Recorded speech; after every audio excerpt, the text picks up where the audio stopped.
वो जूम के जरिए हमसे कनेक्टेड हैं, हम उनको दोबारा कनेक्ट करें, उनके पास चलेंगे। संजय जी, सुना आपने? और कोई रास्ता नहीं था असल में, जिसको आप नैतिकता कह रहे हैं, वो अब कोई रास्ता बचा नहीं था, क्योंकि सीबीआई बताओ, गृह मंत्री अगर उनको पूछताछ के लिए बुलाती तो पूरी सरकार की बेइज्जती होती। नहीं, रास्ता कोई नहीं बचा था। ऐसी तो किस तरह की कोई बात हो सकती है? अदालत ने कोई ये थोड़ी कहा कि वो अपना इस्तीफा दे, लेकिन ठीक है, अपने विवेक के आधार पर उन्हें ऐसा लगा और ऐसा करना चाहिए तो उन्होंने किया। क्योंकि आपकी बात ये भी सही है कि एक गृह मंत्री के तौर पर पूछताछ के लिए बुलाती तो सही नहीं लगता, तो इसीलिए ये एक मापदंड और निष्कर्ष भी हो सकता है कि गृह मंत्री रहते हुए इस तरह की जांच में जाते तो थोड़ा अच्छा नहीं लगता, तो इसीलिए उन्होंने अपना इस्तीफा दिया है कि ताकि इस तरह की स्थिति ना आए।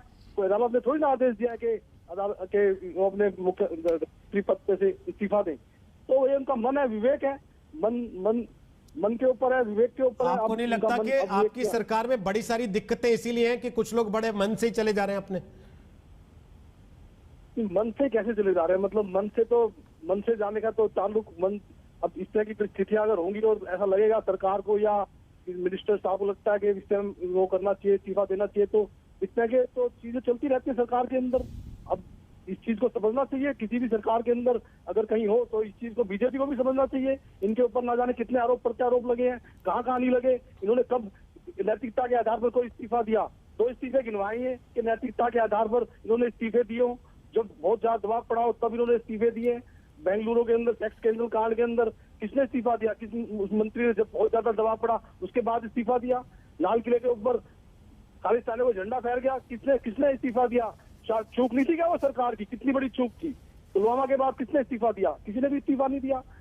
ऐसे बहुत से उदाहरण गिनवा सकता हूँ मैं, लेकिन ठीक है, अनिल देशमुख जी ने इस्तीफा दिया तो उनका मन है, विवेक है। विवेक अब जागा, पहले जागे तब जागे, तब की बात अलग है। जैसे मन करे, जैसे जब जागे तब सवेरा। ठीक है सुधांशु जी, एक शेर है, जागे तब सवेरा। बड़े बेआबरू होके तेरे कूचे से हम निकले, बहुत निकले मेरे अरमा पर फिर भी कम निकले। मैं भूल जाऊं तुम्हें, अब यही मुनासिब है। यहाँ तो मुझे लगता है रोहित जी, क्योंकि आपके आरोप प्रत्यारोप खत्म नहीं होंगे।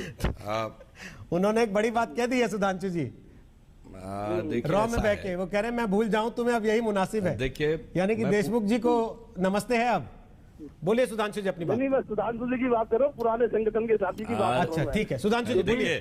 जिस पार्टी ने 25 साल इनका साथ दिया, आप ही के आरोपों में जवाब दे रहे हैं। देखिए, इनके 25 साल इनका साथ दिया, इनका पीएम बनवाया। हाँ, मैं बिल्कुल जवाब दे रहा हूँ साहब, ऐसा है।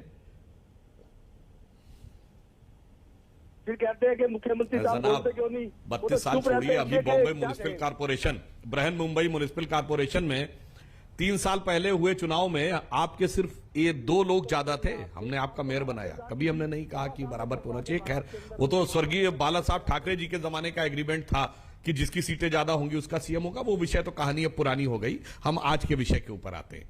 देखिए, अभी आप रोहित जी ने आपने एक बड़ा बढ़िया बात सुनाया कि बड़े बेआबरू होकर तेरे कूचे से हम निकले। यहां तो उल्टा है, बड़े बेआबरू होकर तेरे दर पे हैं हम बैठे। क्योंकि देखिए, शिवसेना की व्यवस्था, न बेचारे अपने आप मंत्री बना पाए, न अपने आप हटा पाए, तो ये तो एकदम निष्प्रह भाव से काम कर रहे हैं। न मैंने किसी को बनाया था, न मैंने किसी को हटाया था, जो होना था वो हो गया, मैं तो दृष्टा भाव से सरकार चला रहा हूं। तो इसलिए इनकी समस्या तो बहुत गहरी है। और इतना ही नहीं, मैं तो इतना दृष्टा भाव से सरकार चला रहा हूं कि न मैंने किसी को पुलिस कमिश्नर बनाया था, न मैंने किसी को हटाया था। क्या कमिश्नर कर रहा है, क्या मंत्री कर रहा है, दोनों पर मेरा कोई जोर नहीं है। मैं तो एक दर्शक की तरह सिर्फ देख रहा हूं। इसलिए आज जो महाराष्ट्र की स्थिति है, इसके ऊपर नैतिकता का प्रश्न, संजय जी, सिर्फ इस घटना से जुड़ा हुआ नहीं है। नैतिकता का प्रश्न बहुत व्यापक है। और मैं एक बात कह दूंगा, थोड़ा राजनीतिक लगेगी, घनघोर राजनीतिक अनैतिकता के आधार के ऊपर बनी हुई सरकार का अंततः हश्र किस प्रकार का होना है, यह नैतिकता की बात करने की अपेक्षा करना उनसे मैं मानता हूं कि यह उचित नहीं था। इसलिए जो कुछ हो रहा है वो इस सरकार की प्रवृत्ति के अनुसार हो रहा है।